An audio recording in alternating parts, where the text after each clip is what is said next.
Okay, hello everybody, my self Rikesh Ashok Dubey. Welcome करता हूँ मेरे चैनल पे। नाउ आज हम लोग डिस्कस करने वाले हैं कुछ इंपॉर्टेंट क्वेश्चन जो कि आपके कॉम्पिटिटिव एग्जाम में पूछे जाते हैं ग्रेविटेशन लेसन से। ओके,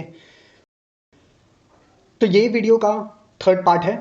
थर्ड पार्ट में हम सबसे पहले थोड़ा बहुत कंसेप्ट डिस्कस कर लेंगे। अब ये कंसेप्ट क्या कहता है, चलिए वो देख लेते हैं। कंसेप्ट आपको मेमोराइज होना चाहिए, पहली बात तो ये। तो पहला कंसेप्ट क्या है, ये डायरेक्टली आपको मेमोराइज होना चाहिए। हमने ग्रेविटेशन का ऑलरेडी सब कुछ डिस्कस करके रखा है। Okay, now the gravitational force on the satellite acts toward the center of the earth, so the acceleration of the satellite is always directed toward the center of the earth। क्या बोला है कि जो gravitational force होता है, लगता है किसी भी सैटेलाइट के ऊपर, वो directed toward the centre of the अर्थ होता है।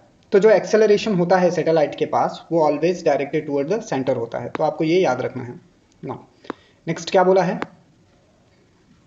The gravitational force of attraction between the sun and the planets provide the centripetal force for the orbit of the planet. क्या बोला जा रहा है, जो ग्रेविटेशनल फोर्स ऑफ अट्रैक्शन होता है सन और प्लैनेट्स के बीच में, वो क्या देता है मुझे, एक सेंट्रीपिटल फोर्स ऑफ एक्सेलरेशन देता है, जिसके वजह से क्या होता है, हमारा प्लैनेट ऑर्बिट के अंदर बना हुआ रहता है। उसके लिए जो फॉर्मूला है वो क्या होता है, v² is equal to GM divide by R। आपको याद रखना है।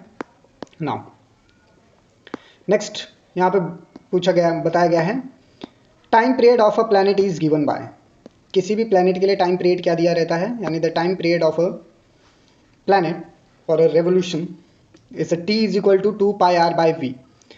अगर मुझे यहाँ पे देखिए, यहाँ पे सिंगल v है, ओके, बट यहाँ पे v का स्क्वायर है, तो मुझे क्या करना पड़ेगा, इन सबको होल स्क्वायर लेना पड़ेगा। तो मुझे इस टर्म में आंसर मिल जाएगा। तो मैं v² की वैल्यू यहाँ पे रख के फर्दर इसे सिंप्लीफाई करके आंसर निकाल सकता हूँ। तो ये क्वेश्चन में आ सकता है, तो आप लोगों को ये हमेशा याद रखना है।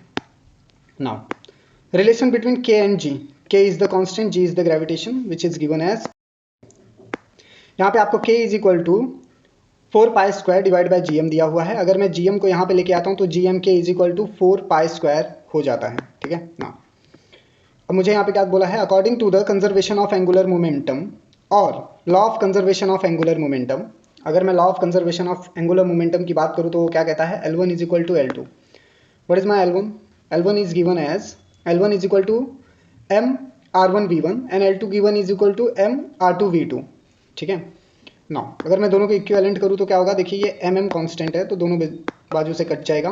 तो R1V1 is equal to R2V2 बनेगा, विच इज क्या होगा, V1 divide by V2 is equal to R2 divide by R1। Now आगे बढ़ते हैं। We know that the power P is equal to F into V, यानी P stand for power, F stand for force and V is equal to velocity. ठीक है now, अब ये क्या होता है, ये इस टर्म में भी लिखा जा सकता है FV cos थीटा। अब यहाँ पे द थिंग इज व्हाट, अगर आपका cos थीटा 0 डिग्री पे है तो cos 0 की वैल्यू होती है 1, तो आपको P is equal to F into V into N, यानी F इंटू वी मिलेगा। P is equal to F into V मिलेगा। इसका मतलब क्या, power will be maximum. cos theta अगर 0 है तो आपको पावर मैक्सिमम मिलेगा। वहीं पे अगर आपका cos थीटा 90 है तो cos 90 की वैल्यू 0 होती है, जिसको आप वैल्यू में पुट करोगे तो आपको यहाँ पे पावर मिनिमम मिलेगा। You will get the minimum power. यहाँ पे आपको मिनिमम पावर मिल गया, P not is equal to P power divide by minimum. Okay now ये नेक्स्ट है, the velocity u, it means initial velocity, should be equal to the escape velocity. आपका initial velocity अगर escape velocity जितना है, it means u is equal to, escape velocity क्या दिया है आपको, √2gr। ठीक है, अब आप क्या करते हो, यहाँ पे वैल्यूज पुट करते हो, किसकी, g। आपको g की वैल्यू पता है, that is your g is equal to what, यहाँ पे आपको g दिए रखा है GM/r²। ओके ना, अब आप क्या करते हो, इस इक्वेशन के अंदर, पूरा यहाँ तक है, आप इस इक्वेशन के अंदर g की वैल्यू पुट करते हो, पुट द वैल्यू, तो आपको क्या मिलता है, u is equal to √2gm divide by r। अब ये और ये गेट कैंसिल हो जाता है, आपको क्या मिलता है यहाँ पे, √2gm/r। ठीक है नाउ, तो ये आपका क्या है, escape velocity in terms of initial velocity, ये आपका इनिशियल वेलोसिटी है। उस टर्म में अगर आपको स्केप वेलोसिटी दिया होगा तो ये हमेशा रहेगा। तो आपको याद रखना है कभी भी u अगर आपको स्केप वेलोसिटी के फॉर्म में पूछा, u stand for initial velocity, अगर आपको स्केप वेलोसिटी के फॉर्म में पूछा हुआ है तो आपको ये वाला आंसर दे देना है, ठीक है। अब इसका क्वेश्चन कैसे आएगा वो मैं बाद में आपसे डिस्कस कर लूँगा, ठीक है ना। अब हमारे पास क्या है, the orbital velocity of satellite is, एक सैटेलाइट है जो कि एक ऑर्बिट में v वेलोसिटी के साथ घूम रहा है, तो उसकी वेलोसिटी क्या है, v is equal to under root G M by R, ठीक है। It does not depend upon the mass of the satellite, ये कभी भी मास ऑफ द सैटेलाइट के ऊपर डिपेंड नहीं करता। इसका मतलब क्या, so the two satellite with different mass will move with the same velocity. इसका मतलब क्या है कि अगर आपके पास दो सैटेलाइट है, एक का मास m1 है और एक का मास m2 है, ठीक है, फिर भी इन लोग जिस भी ऑर्बिट में घूमेंगे उसके ऊपर इनके मास का कोई भी इफेक्ट नहीं होगा, ठीक है। वही यहाँ पे बोल रहा है कि जो ऑर्बिटल वेलोसिटी होती है सैटेलाइट की v is equal to under root G M by R, ये कभी भी डिपेंड नहीं होता मास ऑफ द सैटेलाइट के ऊपर, it's never depend upon the, यानी orbital velocity does not depend upon the mass of the satellite, ठीक है। इसके लिए आपका दो सैटेलाइट है जिनका अलग अलग मास है तो भी वो सेम वेलोसिटी के साथ ऑर्बिट में घूमेंगे, ये आपको याद रखना है ना। v that is escape velocity under root 2 gm by r, okay। v naught is orbital velocity that is equal to under root capital G capital M divided by r, okay। आपको relationship between देना है v e and v naught के ऊपर, that is v is equal to under root 2 gm by r and v naught is equal to 2 gm by under root gm by r, ठीक है। ये क्या है, v e is escape velocity and v not is orbital velocity, दोनों के values में देखिए changes हैं, ठीक है। तो अब ये चेंजेस के कारण क्या होगा, जो कांस्टेंट टर्म है वो तो निकल जाएगा। अब अगर मैं V E by V not ले लूँ तो मुझे क्या मिलेगा, under root 2 G M divide by R, okay, and divide by under root G M divide by R. तो अब ये पूरा सेम टर्म है तो ये पूरा कैंसिल हो जाएगा, मुझे सिर्फ यहाँ पे क्या मिलेगा, V E divide by V not which is equal to under root 2, या अंडर रूट 2 मिलेगा, अंडर रूट 2 मिलेगा, वी नॉट मेरा इस तरफ आ जाएगा तो मुझे क्या मिलेगा, यहाँ पे मुझे मिल जाएगा, यानी escape velocity is equal to root 2 orbital velocity. जो भी आपका स्केप वेलोसिटी है वो हमेशा रूट 2 टाइम्स होगा ऑर्बिटल वेलोसिटी के। तो ये आपको याद रखना है गाइज, ये कुछ कंसेप्ट हैं जो अभी मैंने आपके साथ डिस्कस किए, ओके ना। अब फर्दर हम इसके इक्वेशंस देख लेंगे, चलिए फिर शुरू करते हैं। हमारा क्वेश्चन है, the radius of a planet is twice the radius of the earth, both have almost equal average mass density, दोनों के पास इक्वल एवरेज मास डेंसिटी है। If escape velocity of planet यानी VP and VE are escape velocity of planet and earth respectively, then अगर उनका escape velocity आपको दे रखा है प्लैनेट का और अर्थ का, तो VP stand for escape velocity of planet and VE stand for escape velocity of earth. सवाल क्या पूछा है कि मान लीजिए यह है आपका प्लैनेट और यह है आपका अर्थ, इन दोनों के पास रेडियस है, इन दोनों के पास क्या है, रेडियस है, ये प्लैनेट और ये अर्थ। लेकिन यहाँ पे सवाल क्या, दोनों के पास आ रहे हैं। अब ये क्या कह रहा है कि the radius of the planet is twice, okay. जो रेडियस ऑफ प्लैनेट है वो क्या है, 2 गुना है, ट्वाइस है, 2 गुना है, 2 टाइम्स आर है सर, 2 टाइम्स, ठीक है, किसके, twice the radius of the अर्थ, यानी आपका P इज इक्वल टू क्या मिलेगा, 2E, है ना, ये 2 गुना है, आप देख सकते हो, ये वैसे भी साइज में बड़ा है, ठीक है। तो P is equal to 2 times of the radius of the earth. Now यहाँ पे आपको क्या दिया है, velocity of earth is equal to 1.5, velocity of planet is equal to 1.5 of the velocity of earth, and velocity of planet again is 2 times of velocity of earth, and velocity of earth is equal to 3 times of velocity of P। देखिए आपको already twice बोला है, confuse नहीं होना है, तो आपको देख लेना है कि यहाँ पे 2 किसके पास है, 2 ओनली इसके पास है, तो यही आपका करेक्ट आंसर होगा। ये तो शॉर्टकट हो गया, बट मैं आपको इसके ऊपर का पीछे का कंसेप्ट भी बता देता हूँ कि देखिए ये आपका स्केप वेलोसिटी दिया हुआ है, किसका, the escape velocity of earth is equal to R times of under root 8/3 pi GP, ठीक है। तो अब यहाँ पे उसने क्या बोला है कि जो आप भी आपका स्केप वेलोसिटी है that is directly proportional to the radius, तो escape velocity of planet divide by escape velocity of earth, यहाँ पे हमने ले लिया, which is equal to radius of planet divide by radius of earth, यहाँ पे दोनों का वैल्यू P आ गया, ठीक है, दोनों की वैल्यूज क्या आ गई, 2। अब क्या होता है, ये अगर मैं एलिमिनेट कर दूँ तो मेरा VP is equal to VE is equal to 2 हो जाएगा। अब जाहिर सी बात है ये उस तरफ जाएगा तो VP is equal to 2 times of VE, okay, ये आपका 2 टाइम्स ऑफ वी ई मिल जाएगा। तो आपका करेक्ट आंसर क्या बनता है, ये बनता है। तो आपको ध्यान में रखना है, कोई कंफ्यूज होने की ज़रूरत नहीं है। हमारा नेक्स्ट क्वेश्चन है, काफ़ी सिंपल है, आप लोगों को थोड़ा सा यहाँ पे फोकस करना है। So you can easily determine what is the correct answer, no issue at all. A particle of mass m is kept at rest at a height 3r from the surface of the earth। एक particle है जिसका मास m है, उसको rest पे रखा है, height कितने height पे, 3 टाइम्स ऑफ r के हाइट पे रखा हुआ है। कहाँ से, अर्थ के सरफेस से। या आपका अर्थ सरफेस है, अब यहाँ से उसने 3r के ऊपर आपके ऑब्जेक्ट को रखा है, 3 times to the radius of the earth, उसको ऊपर रखा है। r is the radius of the earth, m is the mass of the earth, the minimum speed with which is should be projected so that it does not return back is to the on the surface of the earth। क्या क्या बोला है कि r अगर आपका radius है अर्थ का, m मास है अर्थ का, तो आप कम से कम कितने स्पीड से उसे प्रोजेक्ट करेंगे, फेंकेंगे, ओके, कि वो वापस धरती के सरफेस के ऊपर ना आए, यानी धरती पे ना गिरे। यहाँ पे जी आपका एक्सेलरेशन ड्यू टू ग्रेविटी होगा ऑन द अर्थ, ठीक है ना। यहाँ पे आपके ऑप्शन दे रखे हैं, ठीक है। तो हम क्या करते हैं, सबसे पहले सॉल्यूशन देख लेते हैं।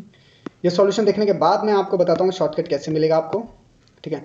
As we know the minimum speed with which the body is projected so that it does not return back is called the escape speed. हम सबको पता है वो कम से कम वो स्पीड जिससे किसी भी बॉडी को फेंका जाए और वो दोबारा वापस ना आए धरती पे, उसे हम स्केप स्पीड कहते हैं या स्केप वेलोसिटी कहते हैं, ठीक है। तो जो स्केप वेलोसिटी है अर्थ का है वो क्या है, √2g capital M divide by r which is equal to, अब आप यहाँ पे आपका जो स्मॉल r है वो किसके बराबर हो गया, कैपिटल R प्लस h के बराबर हो गया, ठीक है। यहाँ पे आपका हाइट भी इंक्लूड हो गया है, ठीक है। तो अब मैंने यहाँ पे क्या किया, डेफिनेटली मैंने इसको सॉल्व करके ले लिया, फर्दर इसको सिंप्लीफाई कर लिया, तो मुझे ओवरऑल आंसर क्या किस टर्म में मिल गया, सिंपल r के टर्म में मिल गया। नाउ तो यहाँ पे आपको ऑलरेडी दिया हुआ है कि जो आपका हाइट है वो 3 टाइम्स ऑफ r है। तो जैसे ही आपका ये 3 टाइम्स ऑफ r और ये r मिलेंगे, आपके पास टोटल 4r हो जाएगा, और आपका ये रेडियस एज सच, ठीक है।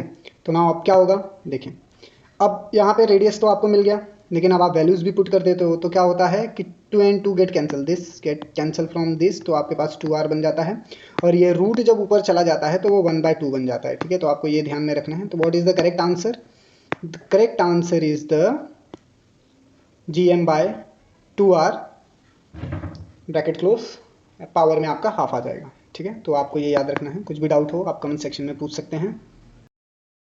नाउ हमारा नेक्स्ट क्वेश्चन है,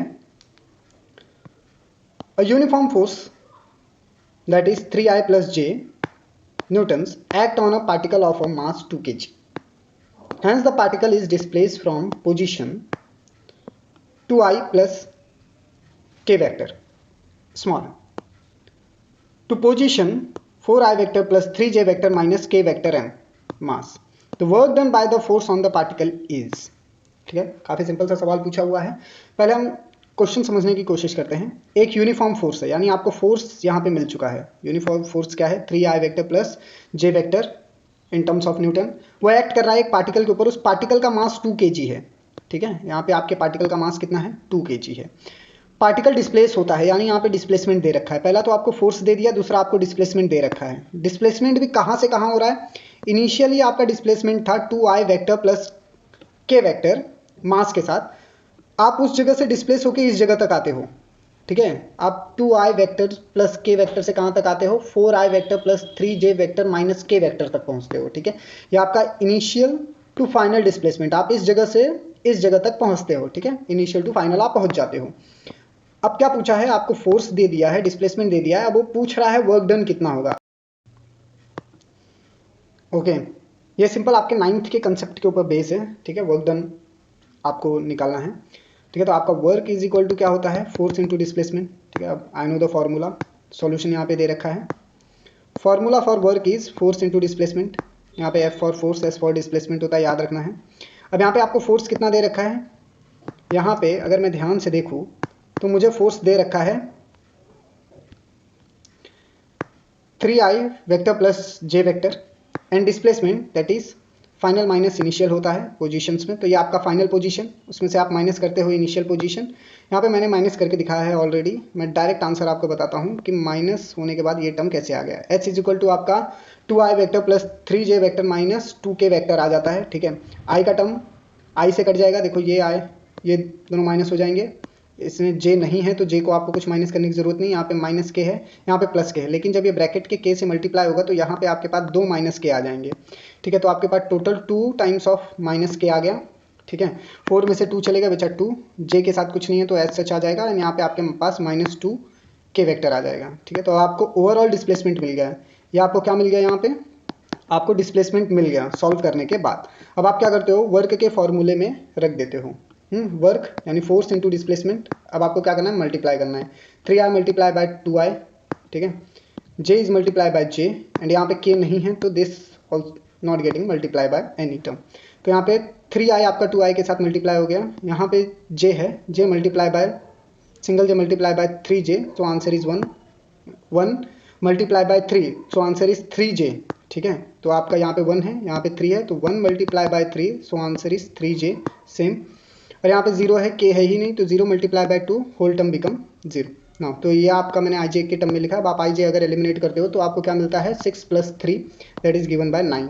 सो the your correct answer is the 9 joules. In terms of the आपको वर्क पूछा है तो हमेशा जूल्स के टर्म में बताना है, ठीक है। अब ये कैसे आया वो भी हमने देख लिया। गाइज ये वेक्टर लेसन से बिलोंग करता क्वेश्चन है। जब तक आपको वेक्टर लेसन अच्छे से नहीं आएगा तब आप इसे अच्छे से नहीं कर पाओगे। सिंपल है, आप अपना वेक्टर स्ट्रॉन्ग कर लो मैथ्स का, ठीक है। कुछ भी डाउट हो आप मुझसे कमेंट सेक्शन में पूछ सकते हो। अच्छा लगा हो तो लाइक शेयर सब्सक्राइब करें, अपने दोस्तों के साथ शेयर करें। जय हिंद, जय भारत, भारत माता की जय। जुड़े रहें नॉलेज इन्फिनिट के साथ। फिर से हम नेक्स्ट रिवीजन क्लासेस में मिलेंगे।